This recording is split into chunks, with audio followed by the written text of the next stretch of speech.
नमस्कार, मी प्रियंका पाटील शेळके. मी सध्या आली आहे लोहगड या ठिकाणी आणि लोहगडावरती आपला मावळा यांची 13वी मोहीम दाखल झालेली आहे. खासदार निलेश लंके हे देखील दाखल झालेत आणि तुम्ही जर पाहत असाल तर अक्षरशः सर्व मावळे हे एका विहिरीमध्ये उतरून जे अनावश्यक दगड आहेत, जे गाळ आहेत, पाणी साठण्यासाठी अडचण होतीये, साखळी पद्धतीने सगळे दगड काढण्याचं काम करतायत.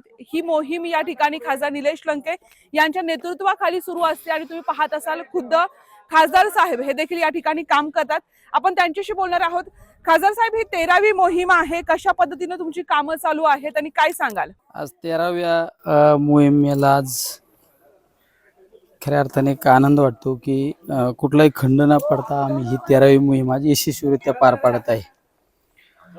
कारण या मोहिमेमध्ये आपला मावळा नावाची जी संघटना आहे आमची, त्या संघटनेतील राज्यातील युवक शिव मावळे या मोहिमेमध्ये सहभागी होतात आणि आल्यानंतर प्रामाणिकपणे काम करतात. तुम्ही पाहिलं असेल विरुद्ध इतके दगड होते, बऱ्यापैकी आता दगड आम्ही बाहेर काढले, काही काढायचं काम चालू आहे तिकडं. बऱ्याच ठिकाणी काही मंदिरांवर जाऊन साफसफाई केली. शेवट आल्यानंतर आपण काहीतरी केलं पाहिजे, नाही तर बऱ्याच वेळा पर्यटक म्हणून येण्यात आणि संवर्धन स्वच्छता मोहिमेला येण्यात हा फरक आहे. त्यामुळं आम्ही खऱ्या अर्थाने आपला मावळा या ठिकाणी आल्यानंतर आम्ही ज्यावेळेस गडाची पहिली पायरी आम्ही चढतो त्यावेळेस प्रत्येकाच्या मनात एक मावळ्याची भूमिका जागृत होती आणि आल्यानंतर प्रामाणिकपणे काम करतो. जसं छत्रपती शिवराय आदेश करायचे मावळ्याला, मावळे जीवापाड त्यांच्यावर प्रेम करून आतोनात काम करायचे, कष्ट करायचे, तसे आमच्या या ठिकाणी सगळे मावळे काम करतात. खासदार साहेब, कालपासून अनेक बातम्या झळकत आहेत. तुमच्या आपल्या मावळ्यानं जे काही गडकोट किल्ल्यांच्या स्वच्छतेचा जो काही प्रण उचललेला आहे त्याला यश मिळते. कोल्हापूरच्या अंबामातेच्या मंदिराचे जीर्णोद्धार करण्याचा ऐतिहासिक निर्णय झालेला आहे. कसं वाटतंय? एक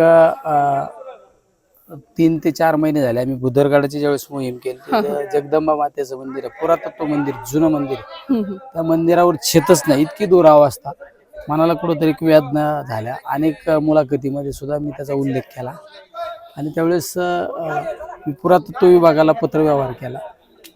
1 पत्र दिलं, 2 पत्र दिलं, शेवट 3रं स्मरणपत्र दिलं की शेवटी पुरातत्व विभागाच्या अखत्यारीत असल्यामुळे आपल्याला त्या ठिकाणी काम करता येत नाही. त्यांना सांगितलं जर तुमच्याच्याने होणारच नसेल तर मग आम्ही स्वतः आमच्या पद्धतीने आम्ही त्या ठिकाणी काम करणार आहे. तर कालच मला त्या संबंधित विभागाने एक पत्र दिलं की तुम्ही जी मागणी केली त्या मागणीचा सकारात्मक विचार करून आम्ही 5 कोटी रुपयाची त्या कामासाठी मंजुरी त्या ठिकाणी दिल्याचं पत्रसुद्धा काल आम्हाला त्यांनी पाठवलं. एक आनंद वाटतो की आपण जो पाठपुरावा केला. बऱ्याच वेळा काय करतो आपण, एखाद्या गडावरून गेल्यानंतर त्या मागे त्या गडाच्या बद्दलचे परत आपण त्याच्या आठवणी ठेवत नाही, त्या ठिकाणच्या उणीवा आपण लक्षात ठेवत नाही. पण आम्ही प्रत्येक गडावर गेल्यानंतर एक डॉक्युमेंटरी तयार करतो, त्या गडावर काय काय अपेक्षित आहे, मग त्याबाबत आम्ही सरकारला मागणी करत असतो. सरकारच्या दरबारी असू किंवा जर ते फॉरेस्ट विभागामध्ये त्याची काही एखादी वास्तू येत असेल तर ते फॉरेस्ट विभाग असू, पुरातत्व विभाग असू, याला मागणी करत असून पाठपुरावा करत असतो. त्या पाठपुराव्याला काल आम्हाला कुठेतरी यश आल्याचा एक आनंद वाटतो. खासदार साहेब, खऱ्या अर्थानं जे काम तुम्ही हाती घेता ते काम तुम्ही पूर्णत्वास घेऊन जाता, अन्यथा न केल्यास लंकेश स्टाईलने देखील त्यासाठी मागणी केली जाते. खासदार साहेब, 13वा किल्ला आहे, 13व्या किल्ल्यापर्यंत पोहोचलात. हे रखरखत ऊन आहे, कडक ऊन आहे, मावळे असंख्य तुम्ही सोबत घेऊन येत आहेत. कसं नियोजन करतायत? उन्हाचा तडाखा वाढत चाललाय.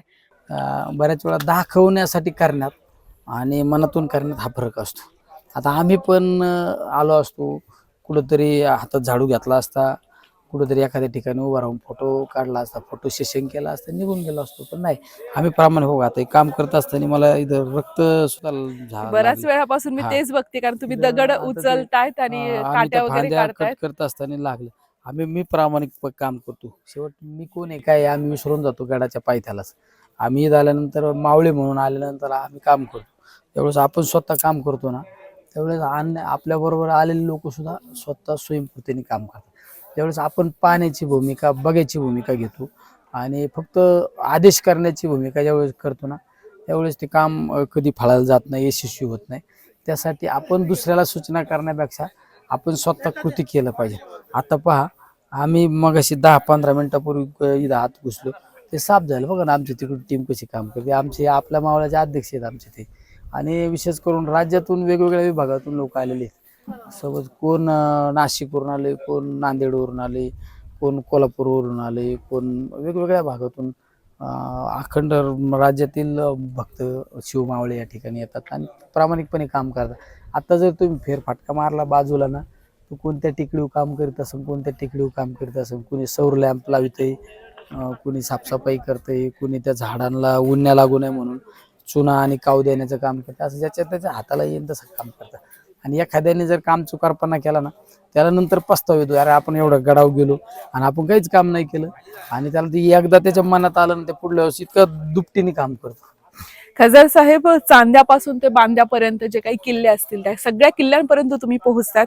कुठपर्यंत हे सगळं घेऊन जायचं आहे, काय डोक्यामध्ये एक विजन आहे आणि जी प्रेरणा मिळते, तुम्हाला यश मिळते या गोष्टीला असं म्हणायला काही हरकत नाही. कारण सुरुवातीला एखादी नवीन गोष्ट करत असताना अनेक जणांना असं वाटतं की हा स्टंट आहे किंवा राजकीय गोष्टींसाठी केलं जातं. मात्र निलेश लंकेंचं विजन काय या सगळ्यामध्ये? काय असतं, तुम्ही कुठलं कामाला ज्यावेळेस सुरुवात करताना त्यावेळेस लोक तुम्हाला नाव ठेवित असतात, लोक तुमच्याकडे बोट दाखवित असतात, पण ते विसरून जायचं.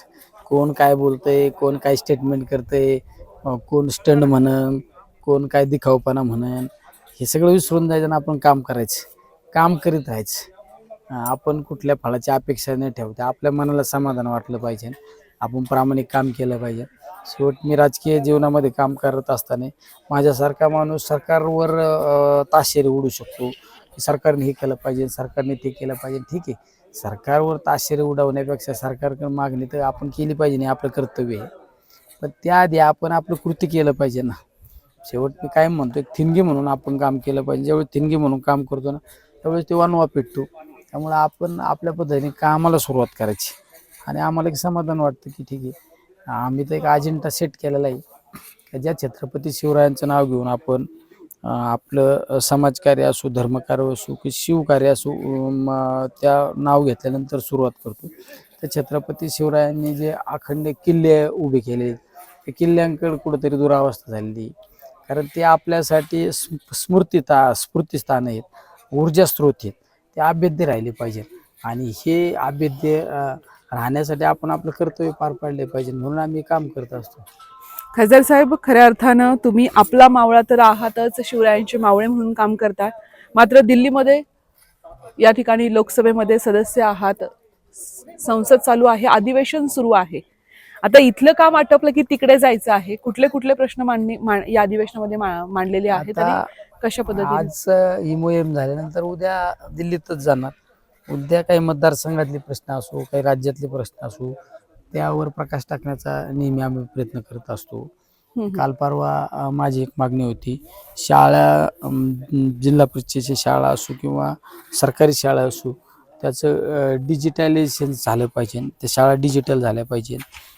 मी आरोग्याच्या बाबतीत एक प्रश्न मांडला की हल्ली देशाला सगळ्यात मोठे ज्या आजाराची कीड लागलेली ते म्हणजे कॅन्सर. कारण हे सगळ्या प्रत्येक अन्नधान्यावर फवारणी, कॅन्सरचं इतकं मोठं महाभयंकर प्रमाण वाढलेलं आहे. मग त्या कॅन्सरच्या बाबत जिल्ह्याच्या ठिकाणी एखादं डे केअर सेंटर झालं पाहिजे शासकीय, आणि प्रत्येक तालुका वाईज त्याला केमोथेरपीचं सेंटर झालं पाहिजे. प्रत्येक तालुक्यात त्याचं उपचार पद्धती आली पाहिजे. कॅन्सरला असो, डायलिसिस सुद्धा तालुक्यात सरकारी डायलिसिस केंद्र चालू झाली पाहिजे. त्यांनी अष्टप्रधान मंडळ स्थापन केलं. आपण आज राज्यात राज्य मंत्रिमंडळ असो, सेंट्रलचं मंत्रिमंडळ असो, मग याचे प्रमुख मुख्य प्रवर्तक कोण आहे? छत्रपती शिवराय. त्यांनी त्याची मुहूर्तमेढ कुठून रावली? तर रायगडावर नाही तुम्ही एक दिवसीय अधिवेशन घेऊ शकत, पण एक दिवशी कॅबिनेट तरी घेऊ शकता. ही सुद्धा मागणी केलेली. अशा अनेक मागण्या आम्ही परिस्थितीनुसार करत असू. मधल्या काळात अवकाळी पाऊस झाल्यानंतर लोकांना मदत मिळाली नाही, ती मदत मिळाली पाहिजे.